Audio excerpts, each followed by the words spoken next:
Most of the fellas don't want to get injured now. World Series time is drawing clear. Curve is low outside, ball 3. Baseball is a beautiful game.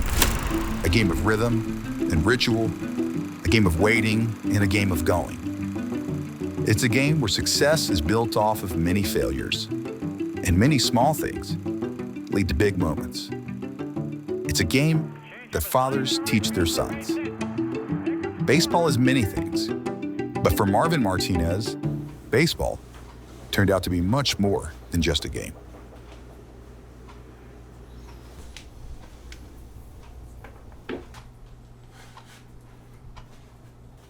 My grandmother once told me my father was going to be one of 3 places.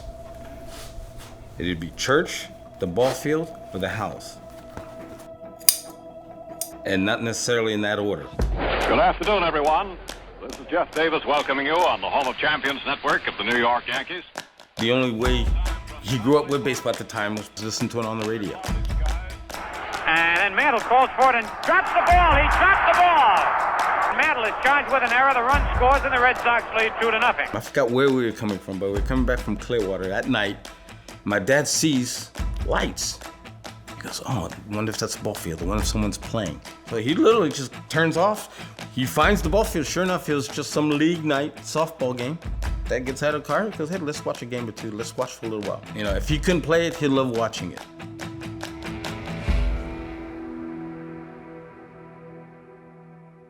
My wife is the one who mentioned, she goes, oh, they have looks like some sort of baseball trip to Peru. Found out who the contact was, in this case, Josh Howard. Spot opened up, and that's how I was able to go.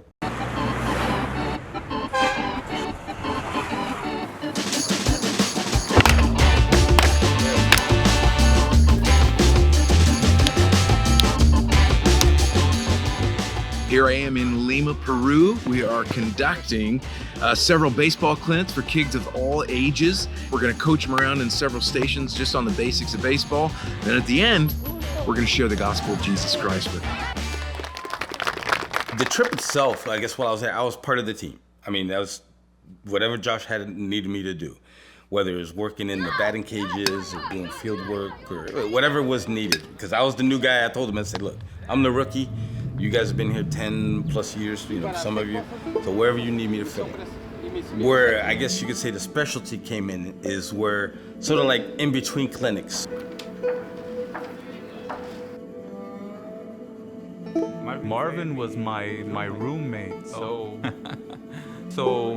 at night he would sit down to completely tear apart the glove and say, oh, how is he going to fix it, right? So then he knits it back together and cleans it. I mean, he leaves it like new. This is actually one of my first gloves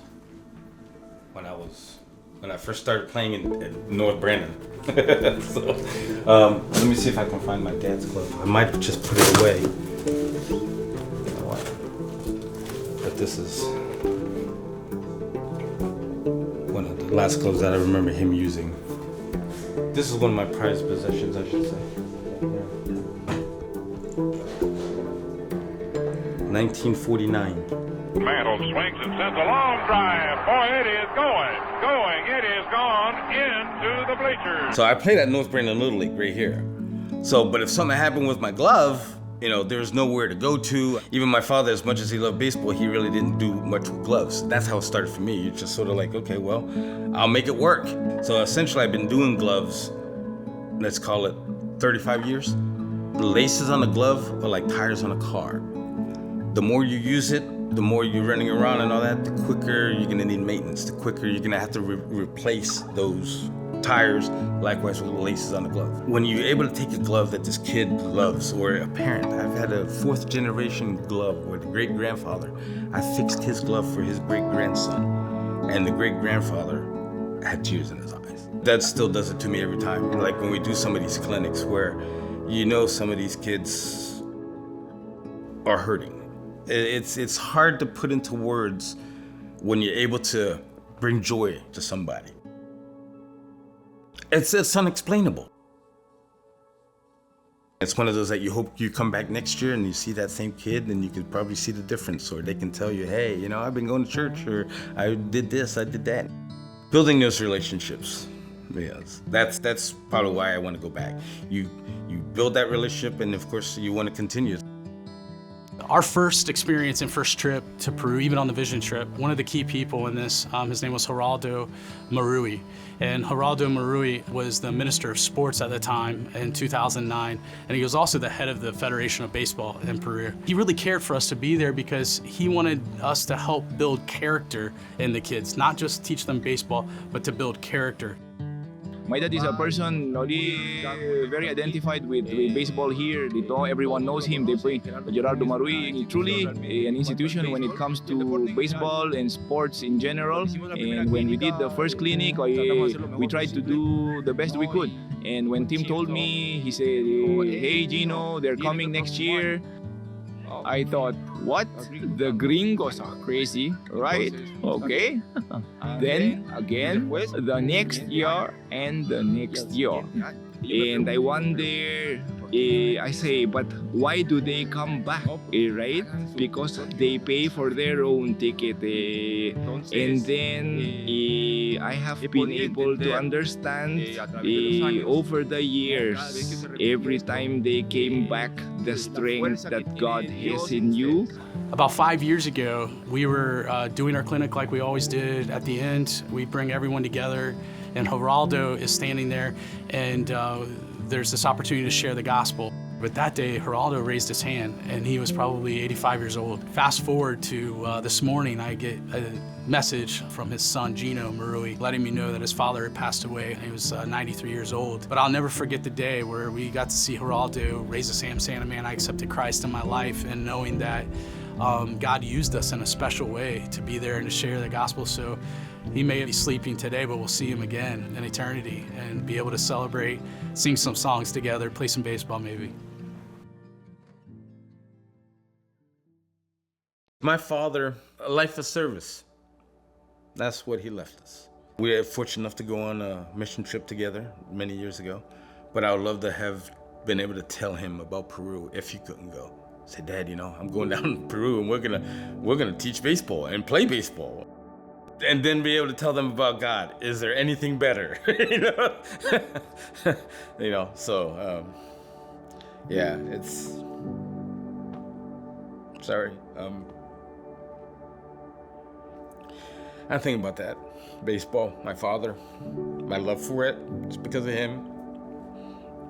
And I just, I'm starting to think now in my life that how can I give it to whether my son or my grandson or someone else to carry it on? And I say that in terms of gloves, that not necessarily gloves, but how it can be used, the avenues it can be used. There was a story that Gino told this January. His favorite week of the year was the week that we come to Peru. He said, "We play baseball all year, we train all year, but our favorite week of the year around baseball is the week you guys come each year." And because of these relationships, because of God working through their lives, because of the investment of the time, money, and resources of a lot of people from Bell Shoals who've helped this trip to continue to go on, and the investment of time by people using their talents for the Lord on mission in Peru, it's had the significance where people who live in Peru, it's their favorite week of the year. And God uses it in such a way that it impacts them the whole year, even when we're not there. To our best recollection of each year, we've seen 15 to 1,700 people come to know Christ. God allowing me to be part of something like that, it's unbelievable to me. I don't want to miss out. I truly, call it selfish or whatever, I don't want to miss out with what God's doing there in Peru. In a way, this is a story about baseball. It's a story about fathers and sons. It's a story about using our talents to make a difference. For Marvin, the baseball field became a mission field. His pastime became his platform. And baseball ended up being much more than a game. It was a bridge to his past. It was a pathway to his purpose. It was a beautiful instrument to share the love of Jesus to those who need it.